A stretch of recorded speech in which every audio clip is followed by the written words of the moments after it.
The most important topic of 12th class, the combination of capacitors.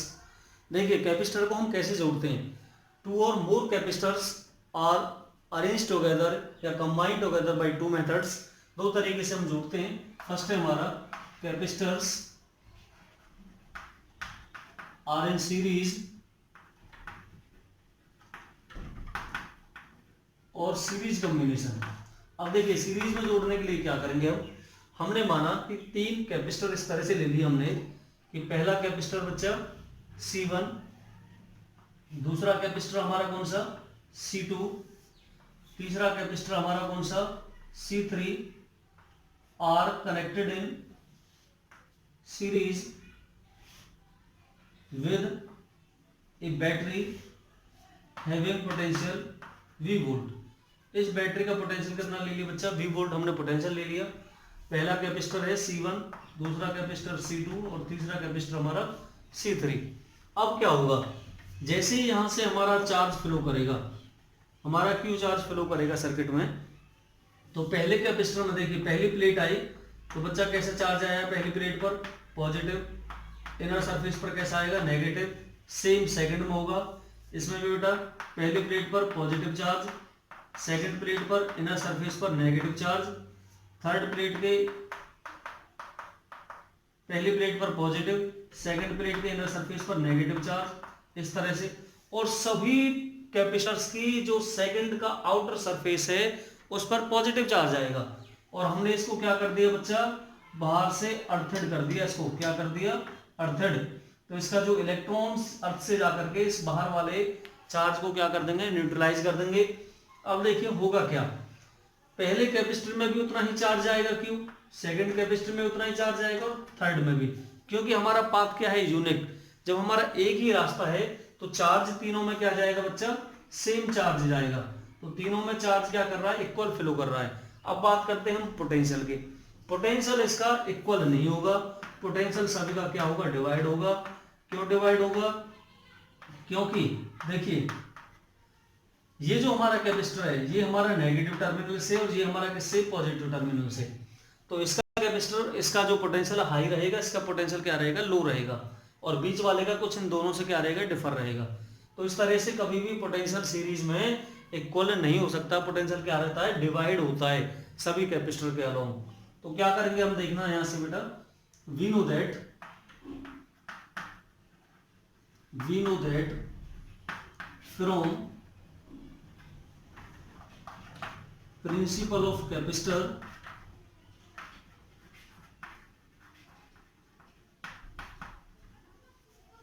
Capacitance होती है बेटा, वो क्या रहती है, charge upon potential, C equal to Q over V। अब यहाँ से चार्ज सेम रहेगा क्योंकि इक्वल टू कितना हो जाता है हमारा CV, ये फॉर्मूला है।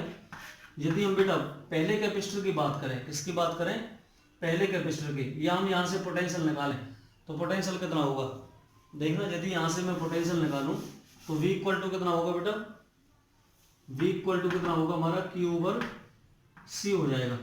सेम है बिल्कुल इसी तरह से। यदि मैं पहले कैपेसिटर की बात करूं तो पहले के अक्रॉस कितना पोटेंशियल है, V1, कैपेसिटेंस कितना C1, चार्ज कितना Q, तो कितना होगा बेटा Q ओवर C1। इसी तरह से यदि मैं दूसरे की बात करूं तो कितना हो जाएगा Q ओवर C2। इसी तरह से बेटा मैं तीसरे की बात करूं तो कितना हो जाएगा Q ओवर C3। यदि यहाँ पर n नंबर ऑफ होते तो इसी तरह से बढ़ते हुए कहां तक जाते हैं हम, n तक। Now total potential across the circuit कितना होगा, टोटल पोटेंशियल V होगा, V equal to V1 plus V2 plus V3। और यहाँ से V की वैल्यू कितनी है बेटा हमारी, देखिए आपने V की वैल्यू ये निकाली है Q ओवर C। यहाँ से ये वैल्यू मैं यहाँ रख देता हूँ, Q over C equal to V1 की कितनी वैल्यू निकाली है बेटा, Q ओवर C1। V2 की वैल्यू कितनी है हमारी, Q over C2 plus V3 की कितनी है, Q ओवर C3। अब यहां से क्या करेंगे बच्चा, Q ओवर C और इधर से Q क्या ले लेंगे हम, कॉमन, क्योंकि Q क्वांटिटी क्या है, सेम है सभी में। तो 1 अपॉन क्या आएगा, C1 आएगा, 1 अपॉन क्या आएगा, C2 आएगा और 1 अपॉन क्या आएगा, C3 आएगा। Q से बेटा Q क्या हो जाएगा, कैंसिल। तो 1 अपॉन CE का मतलब क्या है, इक्विवेलेंट कैपेसिटेंस कितना होगा, 1/C1 plus 1/C2 plus 1/C3। तो हम क्या कह सकते हैं, the reciprocal of equivalent capacitance in series is equal to sum of the reciprocal of individual capacitances of all the capacitors. अच्छा, यदि हम बेटा इसकी बात करें कि केवल आपके दो ही कैपेसिटर हों, ओनली टू कैपेसिटर, यदि आपके क्या हो, ओनली टू कैपेसिटर, यदि बेटा आपके दो ही कैपेसिटर हों तो इक्विवेलेंट कैपेसिटेंस निकालने का एक तरीका बता दूं मैं आपको, C1 into C2 upon C1 plus C2। ये सबसे आसान तरीका है। किस कॉम्बिनेशन में, सीरीज कॉम्बिनेशन में। किसकी बात कर रहे हैं बेटा, सीरीज कॉम्बिनेशन में। यदि आपके दो ही कैपेसिटर हों तो इक्विवेलेंट कैपेसिटेंस कैसे निकालते हैं, C1 into C2 upon C1 plus C2, यानी कि ये मल्टीप्लाई और ये क्या है, एडिशन। तो ध्यान रखना M/A, यानी कि multiply of the capacitor upon addition of the capacitor. तो ये हमने क्या निकाला, हमने अभी केवल सीरीज कॉम्बिनेशन की है। अब इसके बाद हम बात करते हैं किसकी, पैरेलल कॉम्बिनेशन की। एक चीज और बता दूं आपको, सीरीज कॉम्बिनेशन में जो हमारी कैपेसिटेंस है वो ऑलवेज क्या करती है, डिक्रीज करती है। इसकी वैल्यू क्या होगी बच्चा, कम होगी हमेशा वैल्यू। और पैरेलल कॉम्बिनेशन में हमेशा कैपेसिटेंस क्या होती है, इंक्रीज होती है। तो हम सेकंड पॉइंट लेके चलते हैं अपना। सेकंड रहेगा हमारा पैरेलल कॉम्बिनेशन ऑफ कैपेसिटर्स। तो इसे मैं अभी टेस्ट कर देता हूं। और अब हम बात करेंगे बेटा किसकी, पैरेलल कॉम्बिनेशन की।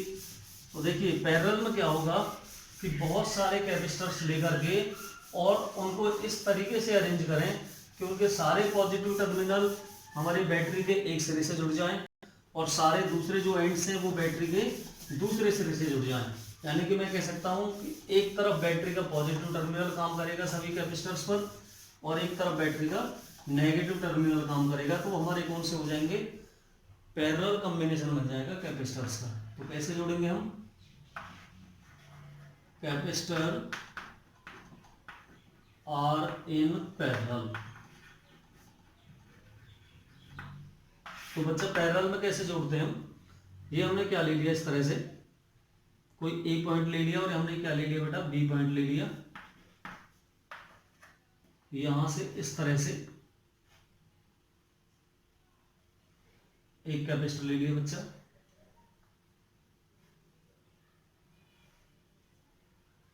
ये हमने क्या ले लिया, कोई दूसरा कैपेसिटर ले लिया बच्चा, इसको भी जोड़ दिया। और ये हमने क्या ले लिया बच्चा, कोई तीसरा कैपेसिटर ले लिया और इसको भी हमने इस तरह से अटैच कर दिया। तो ये बच्चा तीन कैपेसिटर ले लिया हमने और इन तीनों कैपेसिटर्स को एक बैटरी के साथ हमने इस तरह से कनेक्ट कर लिया। This is the positive and negative. V इसका क्या है, बैटरी का पोटेंशियल है। This is the C1 capacitor, this is the C2 capacitor and this is the C3 capacitor are connected in parallel. Parallel combination में है। जैसे यहां से Q चार्ज जाएगा बच्चा, Q चार्ज A पॉइंट पर पहुंचा, अब क्या होगा, यहां से तीन रास्ते बने हमारे चार्ज के। कितने रास्ते बने, तीन। तो पहले जो कैपेसिटर में चार्ज आएगा दैट इज Q1, दूसरे कैपेसिटर में जो चार्ज आएगा Q2 और जो तीसरे में जाएगा वो कितना जाएगा, Q3 चार्ज आएगा। ये इसका बेटा इनर सरफेस पर कैसा चार्ज आएगा, पॉजिटिव और इस पर नेगेटिव। पहली प्लेट पर पॉजिटिव, दूसरे के इनर पर नेगेटिव, पहली प्लेट पर पॉजिटिव और दूसरे का बेटा इनर पर क्या आएगा, नेगेटिव। आउटर पर सभी पर पॉजिटिव आएगा और उसे हम क्या कर देंगे, एक तरह से अर्थड कर देते हैं। तो बेटा इलेक्ट्रॉन्स जब ऊपर जाएंगे तो इसको क्या कर देंगे, न्यूट्रलाइज कर देंगे। एक चीज और बता देता हूँ, यहाँ पर सभी कैपेसिटर की फर्स्ट प्लेट पॉजिटिव से जुड़ी हुई है और सभी कैपेसिटर की सेकंड प्लेट किससे जुड़ी हुई है, नेगेटिव से। तो यहाँ क्या होगा, इक्वल नेगेटिव और इक्वल पॉजिटिव जाएगा तो पोटेंशियल क्या रहेगा, सभी के अक्रॉस सेम रहेगा। यही बात याद रखने वाली है कि पोटेंशियल कभी भी पैरेलल में चेंज नहीं होता। पैरेलल कॉम्बिनेशन में केवल हमारा चार्ज डिवाइड होता है। तो यहां से देखेंगे बेटा, we know that from principle of capacitor कितना होगा बेटा, Q इक्वल टू C भी रहता है हमारा। अच्छा, यदि हम पहले उसकी बात करें, फर्स्ट कैपेसिटर, पहले कैपेसिटर की बात करें तो Q1 चार्ज है पहले कैपेसिटर पर बेटा, कैपेसिटेंस कितना, C1 और वोल्टेज क्या कांस्टेंट है सभी के अक्रॉस। तो Q1 कितना होगा बेटा, C1 भी सेम एज, बिल्कुल इसी तरह से यदि मैं Q2 की बात करूं तो कितना हो जाएगा C2V, यदि मैं Q3 की बात करूं तो कितना हो जाएगा C3V। और इन सभी वैल्यूज से हम net now the net charge flowing through the circuit, कितना चार्ज फ्लो कर रहा है सर्किट में, वो Q कर रहा है, कितना रहेगा बेटा Q1 plus Q2 plus Q3 sum of the all three charges. Q की वैल्यू कितनी है बेटा हमारी, C भी रख देंगे हम यहाँ से। Q1 की कितनी है हमारी C1V, Q2 की C2V और Q3 की C3V। अब यहाँ से क्या करेंगे बच्चा, हम यहाँ से हम V को क्या ले लेंगे कॉमन, तो C1 plus C2 plus C3 और ये V से क्या हो जाएगा, V कैंसिल हो जाएगा। यहाँ से CE यानी कि equivalent capacitance of the capacitor when connected in parallel, तो कितना हो जाएगा बेटा sum of the net capacitance, sum of the individual capacitance of the capacitors. तो हमने क्या निकाल दिया कि जो हमारी कैपेसिटेंस रहेगी वो डायरेक्टली इंडिविजुअल कैपेसिटेंस के सम के इक्वल हो जाएगी नेट कैपेसिटेंस। अच्छा यदि मैं इनकी वैल्यू बेटा 2 भी लेता हूँ, 2 कितनी हो जाएगी 6 हो जाएगी, 6 फैराड।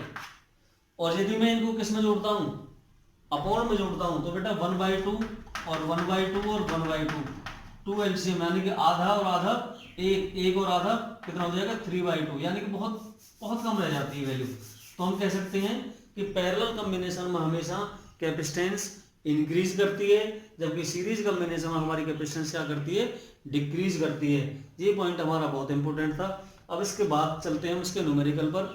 बहुत इंपॉर्टेंट न्यूमेरिकल है, कम से कम इसका 8-10 न्यूमेरिकल आपको कराए जाएंगे। वीडियो को बार बार देखिएगा, लाइक सब्सक्राइब और शेयर करना।